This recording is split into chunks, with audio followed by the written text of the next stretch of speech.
What's going on, guys? Brandon Settlemeyer here, settlemeyernursery.com, and we're at beautiful Lake Roadhiss in Burke County, North Carolina, and we have just flipped the script on this lake property. Come, let's take a look.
Right out front, we had a very aggressive slope that nobody would want to walk or mow on. We actually used stone from the job site excavation, raised up the lawn here, put in a beautiful woody ornamental landscape, skip laurels, thunderhead pines, fire chief arborvitaes, Atlas cedar upright. We're tying in the irrigation right now. She had major rutting going on right here. So we came in here and we created a swell in a fall, lined it with fabric, river rock. We fixed all that, gave her a little bit of mulch here to plant some annual flowers in. So right out front, this beautiful house, we've got Globosa dwarf blue spruce. We've got some smaller shrubbery, soft touch. We've got variegated liriope. Right behind me, the staple. We've got the Orangiola Japanese maple. We've got more dwarf soft touch. Another Globosa just to pair the sidewalk. We've also got some dwarf daisy gardenias in the back. As you come over here, as we go down this slope in front of the foundation, we've added bird's nest spruce. We've added Goshiki osmanthus in the middle. A couple sky pencils to give it some height. Top it off with a beautiful fat Albert spruce and some dwarf bobo hydrangeas. This whole area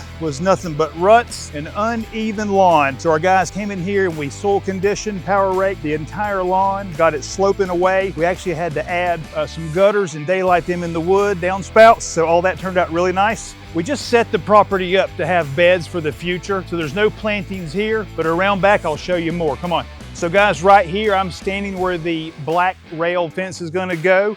We use straw only in the back, no netting to be pet friendly. Up front, we use straw mat, so we keep your pets in mind. Out back, they've got a beautiful pool that just got installed. This area here is actually going to turn into stairs into a patio and fire pit. So that'll be in the final works later in the project. Around back, we've got a hot tub that they wanted some protection on. So we added some skip laurels, Nellie Stevens holly, cerise charm, Laura petalum. And around back, this was a very unusable slope. So we went ahead and just gave them some nice dappled privacy. And we actually had some stone and boulders that were left from the job site excavation. So we actually just put those up on this slope to retain their mulch, keep any erosion at minimal here. And come on, we've got Nellies in the middle, golden mops to give it color. And around the corner here, we've also got some shrubbery to give them privacy. So guys, as we're going this way back towards the front on the right-hand side, we had nothing but a pile of rock here that we turned into a boulder wall up front. And she also had some drainage issues. So we went ahead and made a dry creek functional bed all the way down. Let's take a look. So coming this way, we've got the beds ready for the future plantings. Functional dry creek bed. It's going to roll in both directions. The guys did a fantastic job here lining it, keeping the mulch from washing in. And as you see behind me, all the way down to the road, this is going to flow all the way down to our culvert. So guys, if you're looking for custom landscape design and installation, settlemeyernursery.com, hit us up, hire us for your on-site consultation. The sky's the limit.